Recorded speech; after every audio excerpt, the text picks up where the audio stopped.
शांति। परम प्रिय परम पिता,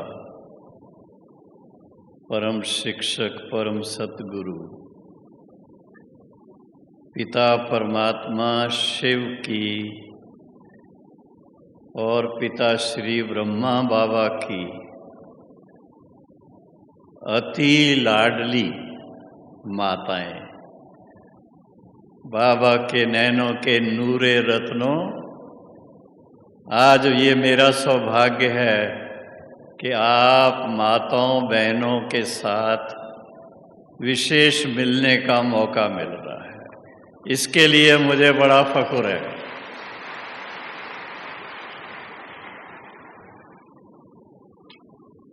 क्योंकि आज से लेकर इस यज्ञ की जब से स्थापना हुई, विश्व परिवर्तन का महान कार्य उस समय जब के किसी के ख्याल में नहीं आता था कि ये क्या कह रहे हैं, बाबा ने, ब्रह्मा बाबा ने 8 माताओं का, बहनों का जो ट्रस्ट बनाया था, उसमें 3 माताएं और 5 कुमारियां थीं। माताओं के बिना ट्रस्ट नहीं बन सकता था। भाई एक भी नहीं था उसमें। बाबा ने अपना नाम भी उसमें नहीं रखा, अपने परिवार में से भी किसी का नाम उस समय नहीं रखा। लेकिन आप बाबा की बात को थोड़ा गहराई से देखें कि राज क्या था उसमें। उसमें बहुत बहुत गहरा राज था। इस संसार में जिस तरह की बातें चल रही थी, चाहे किसी भी धर्म के अंदर, आदि सनातन देवी देवता धर्म जो द्वापुर से उसका नाम बदली हो गया, हिंदुस्तान में रहने के कारण हिंदू धर्म नाम रख दिया, और उसके बाद दूसरे जो धर्म आए, इस्लाम, बौद्धी, क्रिश्चियन, लास्ट में सिख धर्म। आप देखेंगे कि हर एक धर्म में जो उनके गुरुजन बने, सभी भाई थे।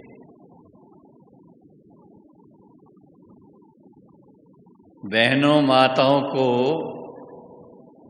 उस समय वो उनका योग्य स्थान नहीं दिया गया। सतयुग में श्री लक्ष्मी पहले, नारायण बाद में, श्री राधे पहले, श्री कृष्ण बाद में, त्रेता में श्री राम, बाद में पहले श्री सीता, और द्वापुर से लेकर के नाम ही उसका द्वापुर। तो बाबा ने उनको और शब्दों में जो कहा है, उसके अनुसार जो देवियां थीं, शक्तियां थीं, जो माता गुरु के रूप में थीं, उनका स्थान संत महात्माओं, सन्यासियों को दे दिया।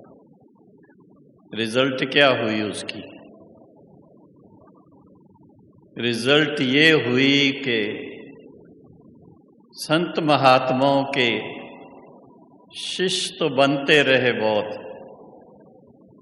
पर उनकी गद्दी पर बैठने वाला कोई एक ही मुश्किल से निकलता था।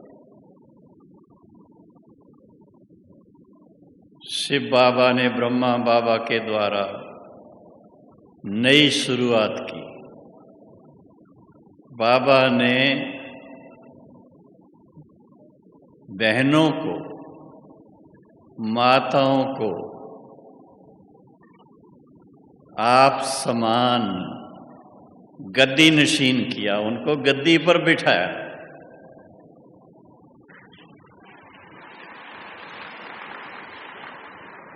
और आज आपके सामने है, आप साक्षी हैं, जितने भी सेवा केंद्र देश विदेश में है,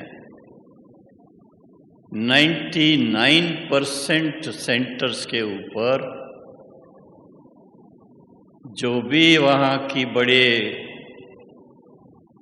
संभालने के निमित्त हैं, सभी ब्रह्मा कुमारी बहनें हैं। ब्रह्मा कुमार भाई सहयोगी हैं, लेकिन जिम्मेदारी बहनों माताओं के ऊपर है। इस धरा को स्वर्ग बनाने की जिम्मेदारी बहुत बड़ी जिम्मेदारी है। और उसमें मैं देख रहा हूँ, आज मुझे वो सीन सामने आ रहा है। गोवर्धन पर्वत को उठाने के लिए एक एक उंगली का जो सभी ने सहयोग दिया था, वो गोवर्धन पर्वत उठाने वाले एक एक उंगली के सहयोग देने वाले कौन थे? आप माताएं थी जिन्होंने इतना सहयोग दिया।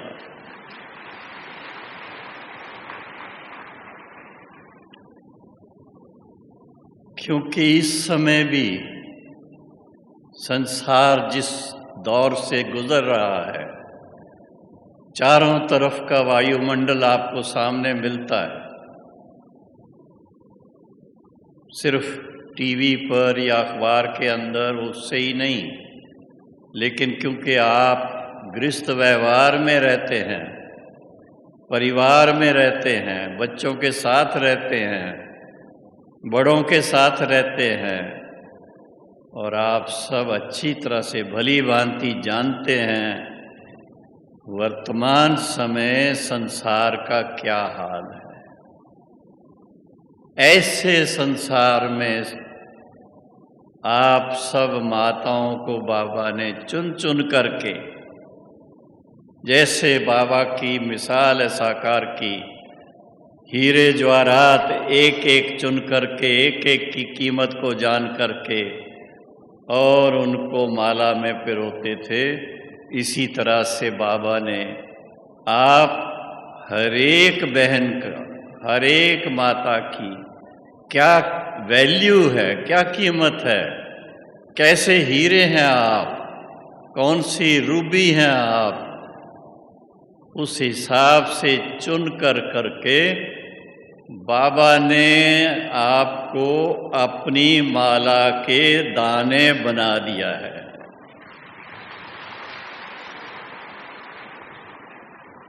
तो ये कार्य सिवाय बाबा के, सर्वशक्तिवान के कोई कर नहीं सकता।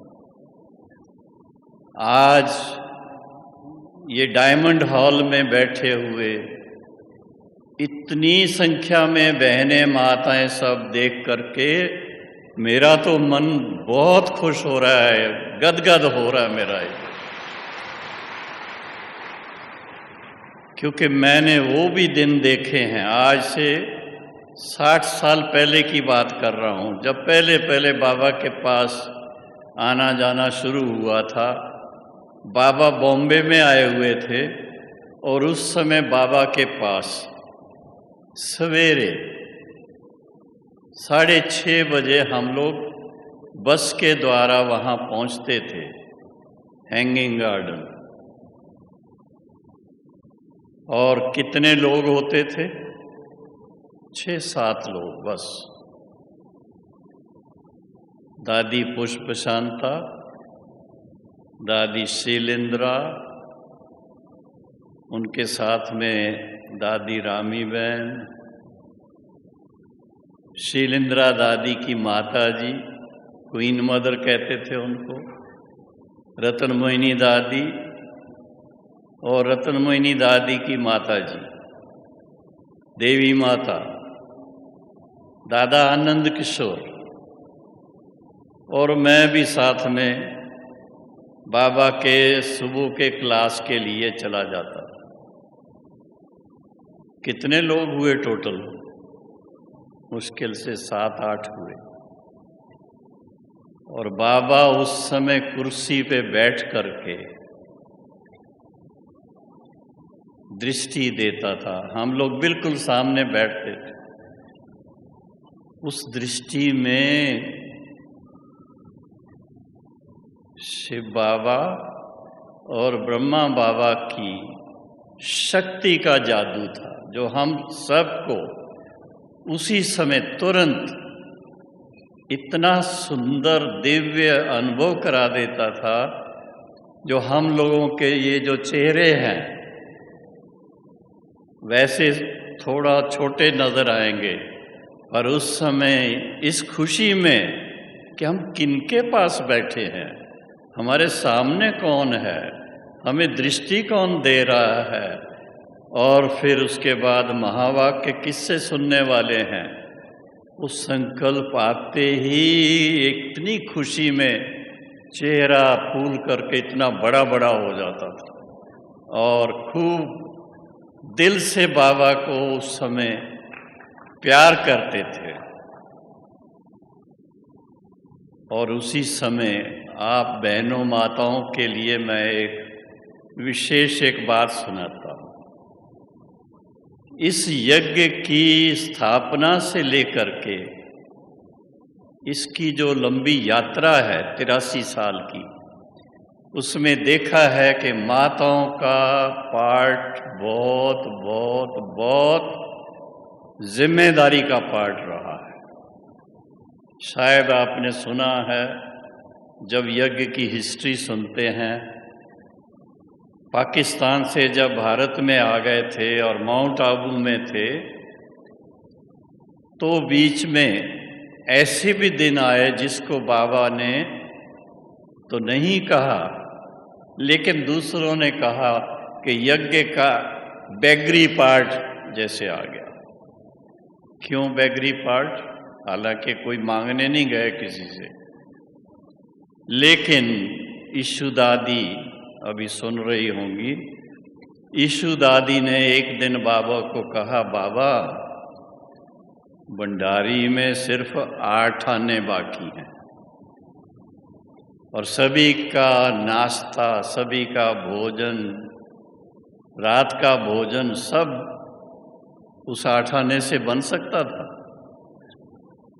तो बाबा ने क्या कहा, बच्ची थोड़ा ठहरो, जिसका यज्ञ है वो आप ही सब कुछ ना कुछ संभाल लेगा, फिक्र नहीं करो।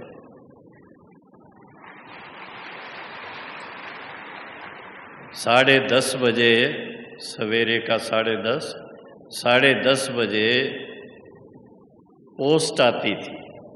पोस्ट ऑफिस में दादा विश्वरत्न जाकर के पोस्ट लेकर के आते थे। जब वो पोस्ट लेने गए तो एक मनी ऑर्डर उस समय आया, और वो मनी ऑर्डर उस समय के हिसाब से कितने हजार का था वो मैं अभी शब्दों में नहीं बोलूँगा, लेकिन वो मनी ऑर्डर आया। और उसके बाद ऐसा ही कहेंगे कि यज्ञ की वो जो बैगरी पार्ट वाली बात थी वहीं समाप्त हो गई, और यज्ञ दिन दुगनी रात चौगनी उन्नति को पाने लगे।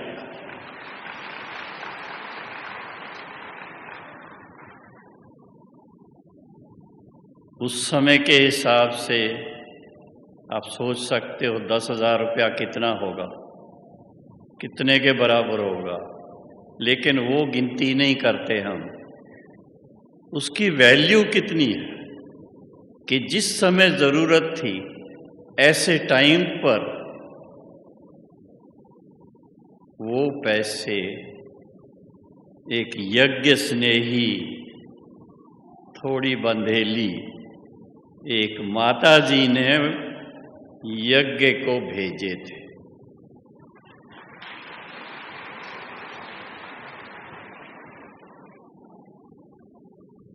क्योंकि यज्ञ की समय पर उन्होंने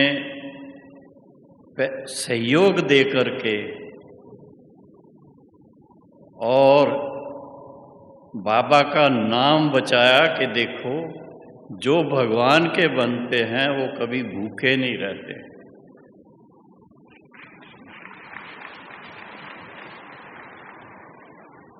तो बाबा को बहुत उस बच्ची के लिए, उस माता जी के लिए दिल में बहुत प्यार था। जिस समय 6:30 बजे मुरली शुरू करनी होती थी, उस समय वो माता जी का फोन बाबा के पास आता था, क्योंकि उसका पति देव उस समय सैर करने के लिए बाहर जाता था। और बाबा फोन पकड़ के हाथ में, आप देखो ना, ऐसे कुर्सी पे बैठे बैठे फोन पकड़ के और फिर मुरली सुनाते थे। लगता ऐसे था कि बाबा फोन पर बात कर रहे हैं, पर बाबा की मुरलियों को अगर आप देखो उस समय की, तो ऐसा बाबा देखते थे कि सारा विश्व के सभी आत्माएं, सभी बाबा के बच्चे उस समय बाबा के सामने बैठे हैं और बाबा सबके प्रति वो मुरली सुना रहा, और विशेष निमित्त वो माता जी बन गई उसके लिए। इतना बाबा को उस माता जी से भी प्यार था, लेकिन उसके साथ साथ सारे विश्व की सभी आत्माओं के साथ, माताओं, बहनों, भाइयों, सबके लिए कि ये ईश्वरी ज्ञान सबका कल्याण करने वाला है। तो वो मुरली छप करके जब सब तरफ जाती थी, तो सब हैरान होते थे कि बाबा के सामने बैठने वाले तो केवल 7-8 लोग होते हैं, और ये मुरली तो बाबा ने ऐसे चलाई है जैसे सारा विश्व बाबा के सामने बैठा हुआ है। लेकिन उसका कारण एक ही था कि वो माता जी ने ऐसे टाइम पर यज्ञ स्नेही बनकर के यज्ञ की संभाल के लिए सहयोग दिया था। तो जो कहावत है, अगर भगवान के सेवा में कोई एक भी, सुदामा की मिसाल है, थोड़े से चावल मुट्ठी भी सहयोग में दी, तो उसको क्या मिला रिटर्न में? महल मिल गए, भरपूर कर दिया भगवान ने। आपको ये जानकर हर्ष होगा कि वो माता जी बाद में, क्योंकि वो लौकिक दुनिया के अंदर रही, लेकिन विश्व हिंदू परिषद की प्रेसिडेंट बनाई गई थी।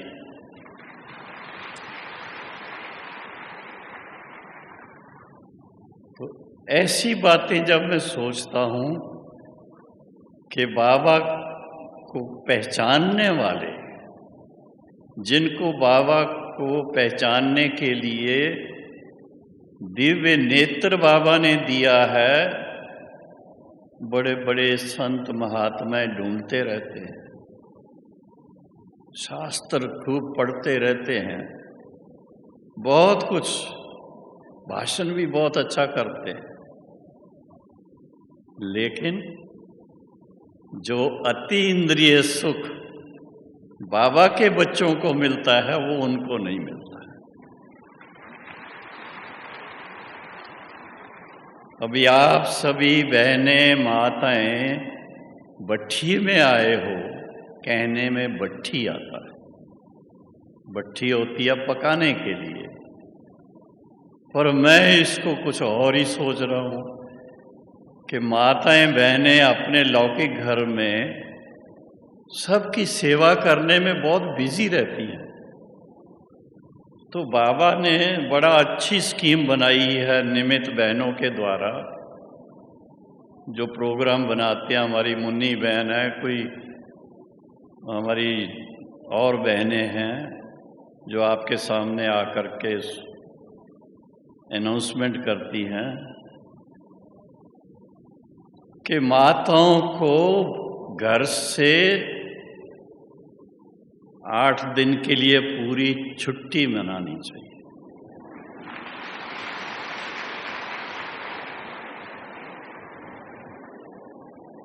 ना बच्चों का फिक्र, ना पति देव का फिक्र, ना रिश्तेदारों का फिक्र, ना खाना बनाने का फिक्र।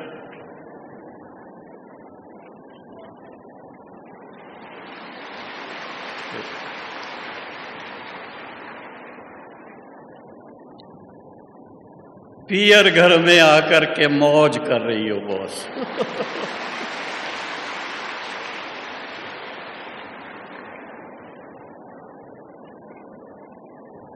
तो ये भावना हमारी कि हम अपने बाप के घर आए। मैं इसलिए ये सुना रहा हूं कि मैं जब पहली बार बाबा से मिलने आया था, 60 साल से ऊपर हो गया उस बात को,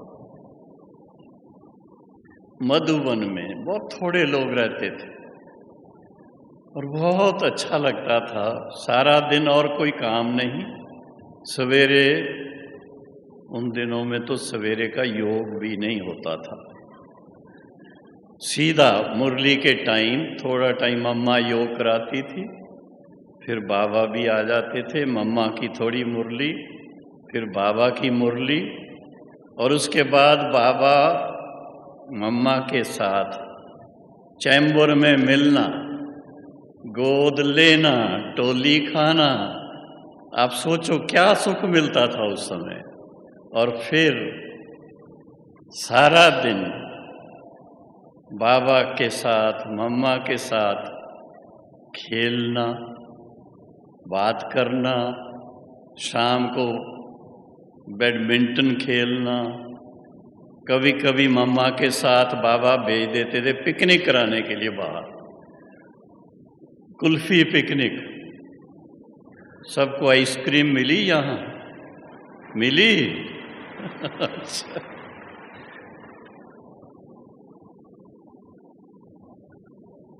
तो बाबा के पास एक ही लक्ष्य था कि क्लब के बाद ये मेरे बच्चे आकर के मधुबन पहुंचे हैं, इनकी जितनी मैं प्यार से पालना कर सकूं वो पालना कर। और आज दिन तक यही लक्ष्य रहता है हमारी बड़ी दादियों का, बड़ी बहनों का या निमित्त भाइयों का, कि जो भी बाबा के बच्चे सेवा केंद्रों से आ रहे हैं, चाहे कितनी भी संख्या हो जाए, कोई हर्ज नहीं, अपना परिवार है ये। परिवार जितना बड़ा होगा, दुनिया के अंदर तो क्या कहते हैं, छोटा परिवार सुखी परिवार, और बाबा के बच्चों के लिए क्या है, बड़ा परिवार सुखी परिवार।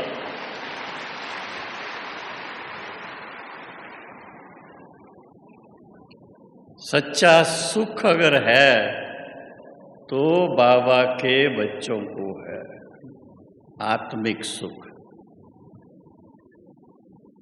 खाना पीना ये तो दुनिया में सबको मिलता है, ऐसा नहीं कि नहीं मिलता है, लेकिन परमात्मा पिता की दी हुई इतनी श्रेष्ठ ज्ञान की बातें जो है, परमात्मा पिता के द्वारा सिखाया हुआ सहज राजयोग, जिससे राजाओं का महाराजा, रानियों की महारानी बनते हैं, वो कहीं और नहीं मिलता है, वो यहीं मिलता है, आपको ही मिलता है।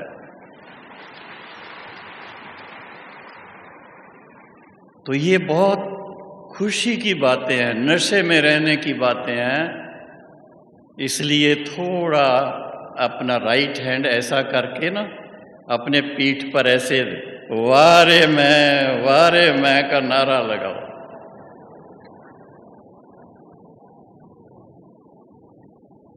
जितना आप खुशी में रहेंगे, खुशी में जितना रहेंगे उतना स्वस्थ रहेंगे, श्रेष्ठ सेवा कर सकेंगे। आपके नैनों से, आपके बोल से, आपके चलन से लोग देखेंगे। हमने तो प्रैक्टिकल देखा है, देश में भी विदेश में भी आने जाने समय दूर से पहचाने जाते हैं कि ये कुछ दुनिया से न्यारे लोग हैं। आकर के पास हम कभी एयरपोर्ट पे होंगे या और कहीं, तो दूर से लोग देखेंगे। बाबा की आकर्षण उनको होती थी, आकर के कहेंगे हम आपके पास बैठ जाएं, हमको वाइब्रेशन बहुत अच्छा लगता है। ऐसे ऐसे भावनाएं लेकर के लोग, जबकि हम उनको जानते नहीं, वो हमें जानते नहीं। इतने तक मैं और डॉक्टर प्रताप कुछ वर्ष पहले अमेरिका गए। प्रताप भाई हमारे ग्लोबल हॉस्पिटल के डायरेक्टर हैं यहाँ। तो हम अमेरिका गए, बहुत रश था उधर न्यूयॉर्क में एयरपोर्ट के ऊपर। जिधर देखो प्लेन ही प्लेन आ रहे हैं और लोग आ रहे हैं। अगर वो लाइन में खड़े रहें तो 2-3 घंटे लगते बाहर निकलने में।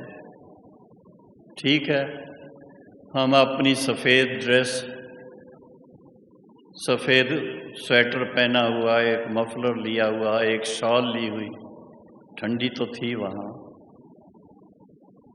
जैसे हम खड़े थे तो जो चीफ सिक्योरिटी ऑफिसर सबको इधर लाइन में आ जाओ, इधर लाइन में आ जाओ, ऐसा करो, ऐसे कर रहे थे। तो हमारे पास आ गए, दोनों के पास। हमें विश किया, गुड मॉर्निंग सर, आप आइए मेरे पास।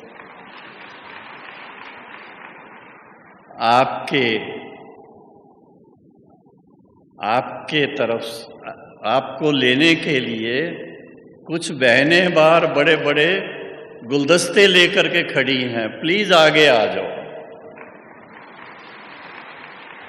हम 5 मिनट के अंदर बाहर आ गए और देखा वहाँ हमारी न्यूयॉर्क की जो बहनें, सीनियर बहनें हैं, आज गायत्री बहन है, डॉक्टर कला है, कुछ और बहनें हैं, वो सब इंतजार कर रही थी। लेकिन देखा गया कि जो बाबा के बच्चे हैं, उनके नैन, उनके चैन, उनके प्रकंपन दुनिया से न्यारे और सबको प्यारे लगते हैं। बड़ी दादी देखो, जानकी दादी, आप देख रहे हो इतनी बड़ी उम्र है उनकी, 103 साल की उम्र छोटी नहीं होती। लेकिन वो देश से इतनी उपराम रहती है, बस बाबा, मेरा बाबा, उनके मुख पर यही रहता है। और जब कहीं जाती आती है तो साथ में हंसा बहन उनके साथ एक कटोरा लेके चलती है, उसमें टोली होती है। जो सामने आए हर एक को टोली दे के जाना। अगर बाई चांस किसी को नहीं मिली तो आकर के कहेंगे, बहन जी हमको भी प्रसाद चाहिए। नहीं तो आप सोचिए, कभी एयरपोर्ट पे कोई इस तरह से मिठाई बांटता है क्या? कभी नहीं बांटते। लेकिन दादी को यही है, ये सारा विश्व मेरे बच्चे हैं, मेरे भाई हैं, मेरी बहनें हैं, तो मैं सबका मुख मीठा कराऊं। अब इतनी सारी टोली उठा के चलना पड़ता। तो इस हिसाब से देखा जाए कि ब्राह्मण जीवन में कितनी विशालता आती है सोचने में। हमारे सोचने का तरीका ही कुछ और हो जाता है। पहले हम छोटे से परिवार के बारे सोचते थे। बच्चे हैं तो अपने लिए या खेलने के लिए या माँ बाप के लिए, उससे ज़्यादा कुछ नहीं सोचते थे। लेकिन आज बाबा का क्या टाइटल मिला हुआ है आपको? माताओं को कौन सा टाइटल मिला हुआ है? विश्व की माताएं हो आप। एक बच्चे की या दो बच्चों की नहीं, विश्व माताएं। इसलिए बहुत प्यार से बाबा खुद कहते थे, वंदे मातरम, वंदे मातरम, वंदे मातरम। लोग तो धरती को वंदे मातरम कहते हैं, भारत माता को। वास्तव में भारत की वो माताएं जिन्होंने भगवान को पहचाना, भगवान की बन गई, अपने जीवन को इतना ऊंचा बनाया जो मनुष्य से देवी देवता बन जाएं, नारायणी, नर से नारायणी बन जाए। ऐसी माताएं इस भट्ठी में बैठी है। इसके लिए हमको बहुत फख्र है।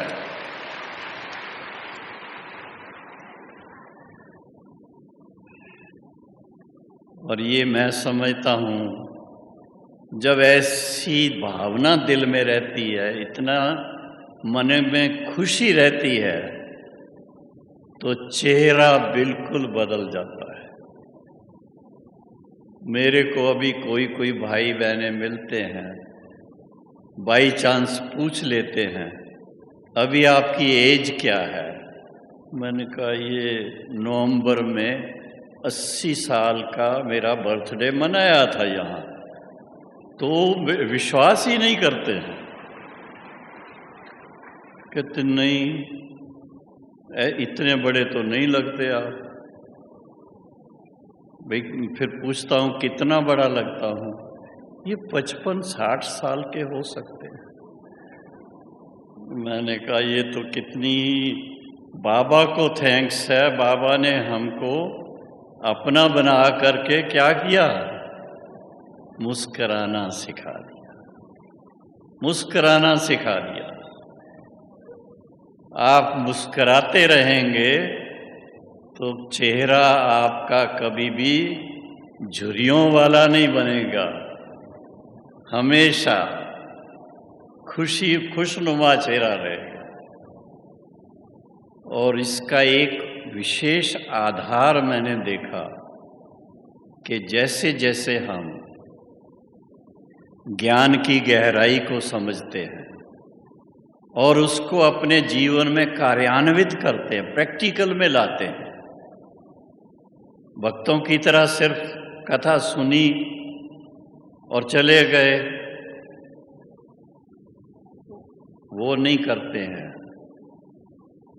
अरे भगवान के महावाक्य, जिसको बाबा ने खुद कहा है, बच्चे मैं ये जो ज्ञान दे रहा हूं तुम्हें, एक एक ज्ञान का वाक्य जो है, जिसको अंग्रेजी में बाबा कहते थे वर्शन, एक एक वाक्य इतना अमूल्य है।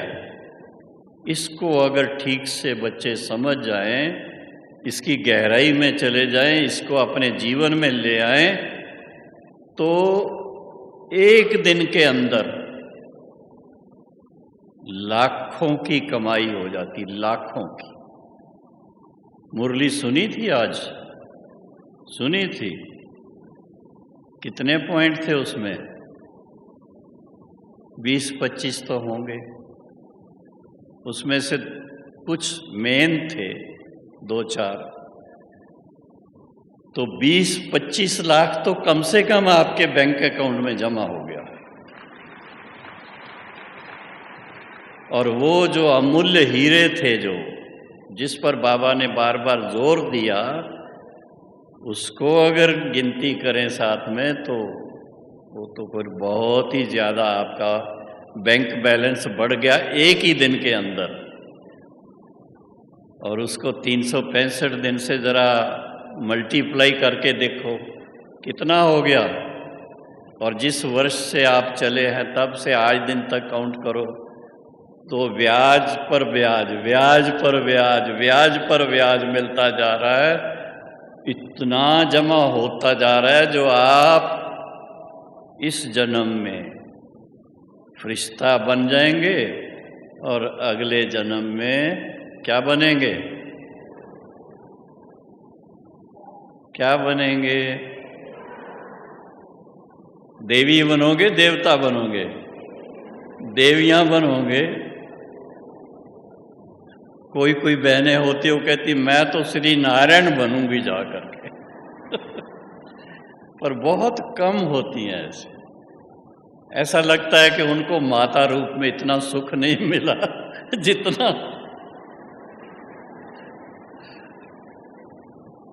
लेकिन आप सोच सकते हो, एक जैसे एक स्वप्न देखने में आ रहा है कि हम इतना ऊंचा बन सकते हैं।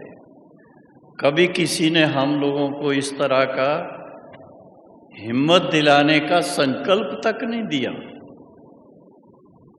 और बाबा के पास जब आते हैं, सेवा केंद्र पर जब आते हैं, बहनों से ज्ञान जब सुनते हैं तो पहले दिन ही, मुझे तो अपना याद है, पहले दिन ही हमारी जो उस समय नियमित टीचर उर्मिला बहन, आजकल गांधी धाम में है, बड़े प्यार से उन्होंने इतना सरल रीति से कहा, ये ईश्वरी ज्ञान है। इस ईश्वरी ज्ञान के आधार से मनुष्य नर से श्री नारायण बन सकता है, नारी से श्री लक्ष्मी बन सकते हैं। आप सोचिए, श्री नारायण या श्री लक्ष्मी अर्थात सर्वगुण संपन्न, 16 कला संपूर्ण, संपूर्ण निर्विकारी, मर्यादा पुरुषोत्तम, अहिंसा परमो धर्म, ये पद प्राप्त कर सकते हैं। और उसके लिए आश्चर्य की बात, बस 7 दिन का कोर्स है, 1 घंटा रोज आना है आपको। तो हमने तो मन में सोच लिया कि ये तो बहुत सहज है, 1 घंटा रोज आ जाएंगे। और उसके लिए कंडीशन दे दी, वेजिटेरियन रहना है, वैष्णव बन के रहना पक्का, सिनेमा नहीं देखना है, और रेगुलर आना है, जो इधर सुने वो नोट करना है। वो 7 दिन, बीच में और दोस्त भी मिलते गए, वो 7 दिन अभी तक पूरे नहीं हो रहे हैं।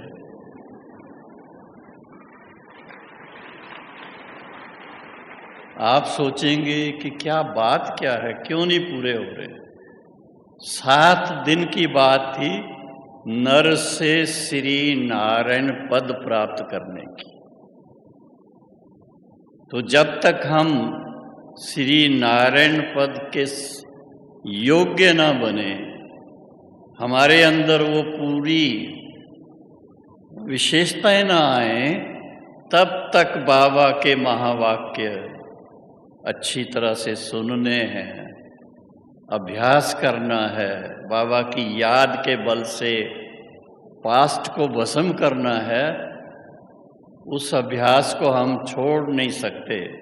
और आप सबको ये जानकर हर्ष होगा, किसी भी संस्था के अंदर, किसी धर्म की भी, किसी भी संस्था के अंदर हर रोज पढ़ाई इस तरह से नहीं होती है जो प्रजापिता ब्रह्मा कुमारी ईश्वरी विश्वविद्यालय में होती है।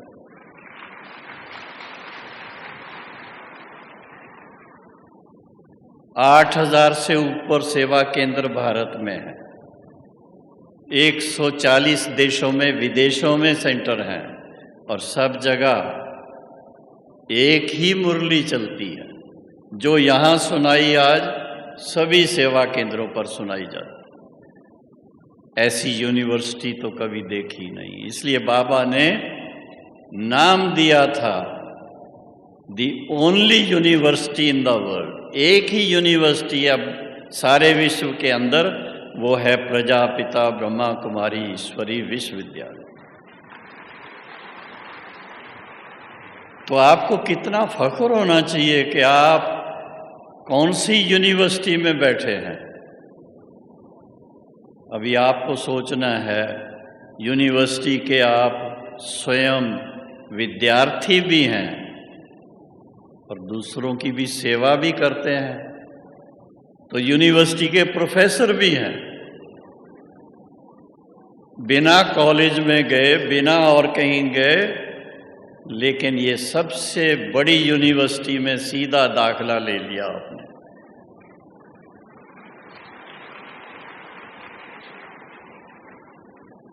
अपने ज्ञान का फख्र होना चाहिए हम बच्चों को कि ये ज्ञान किसी के पास नहीं है।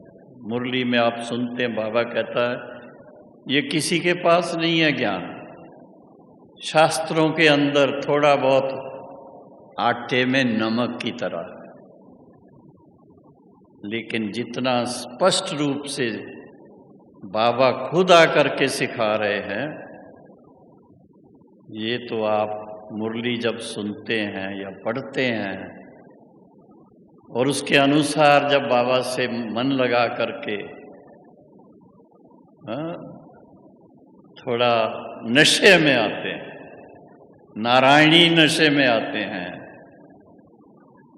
क्या आनंद आता है उसका। इस बात को पक्का करके चलिए आप कि हम ऑर्डिनरी लोग नहीं हैं। देखने में हम साधारण हैं, रहन सहन हमारा साधारण है, खान पान हमारा बहुत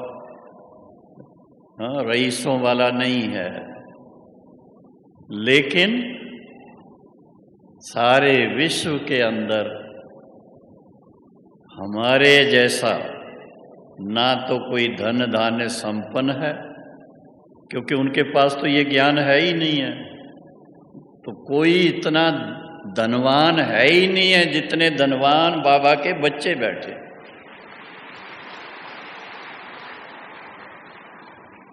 और उस हिसाब से ऋषि भी हैं। माताओं को देख करके तो खास चोटी होती ऋषियों को है। संतों को तो आजकल वो बाल ही उड़ जाते हैं सारे। तो ऋषि मुनि, ऋषि कहें आपको ऋषि अच्छा लगेगा? राज ऋषि हो आप।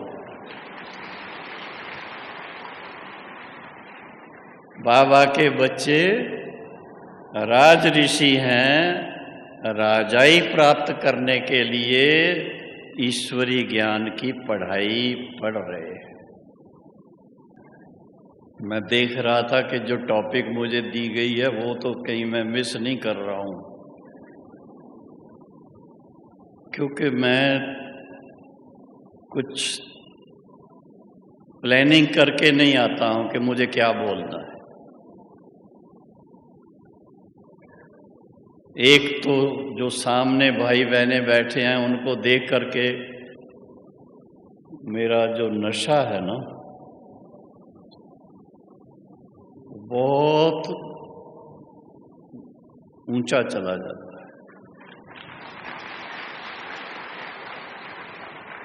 कि आज मैं ऐसे बहनों के पास बैठा हुआ हूं जो सारे विश्व के कल्याण करने के निमित्त हैं, जिनकी इतनी पावन पावन जीवन है, जिनके मन में एक भगवान और दूसरा उसकी सेवा, उसके सिवा दूसरा कुछ है नहीं।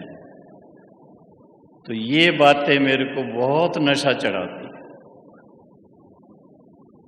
कई बार मेरे से मिलने वाले कहेंगे, हम जब देखते हैं आप मुस्कुराते ही रहते हैं, हंसते ही रहते हैं।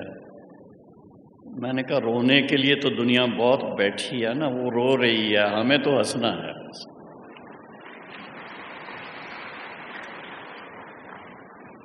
बहनों, आप जरा सोचिए,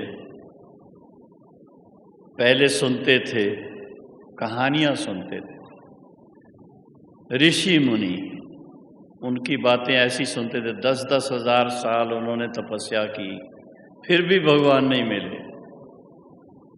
नारद जी उनको कहते हैं अभी 1 साल और आपको तपस्या करनी है, तो हैरान हो जाते थे। 10,000 साल तपस्या की है, 1 साल और उनको करनी वो भी भारी लग रही थी। और यहाँ क्या बताऊं आपको, भगवान का बच्चा बनते ही तीसरा नेत्र खुल जाता है, बाप भी याद आ जाता है, बाप को प्रत्यक्ष देख भी सकते हैं और वर्षा भी सामने आ जाता है कि ये बेहद का बाप जिसके हम बच्चे हैं, उनसे जो वर्षा मिलता है ये दुनिया में कोई दे ही नहीं सकता है।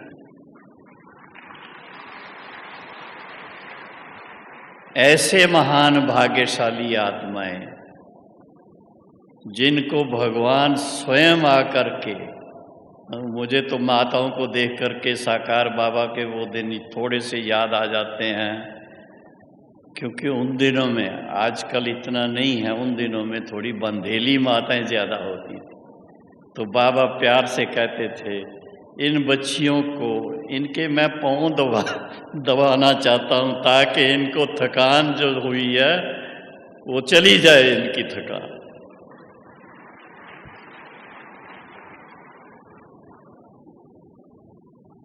तो हमको सदा अपने अभ्यास के अंदर एक ही बात याद रखनी है, हम किसके बच्चे हैं।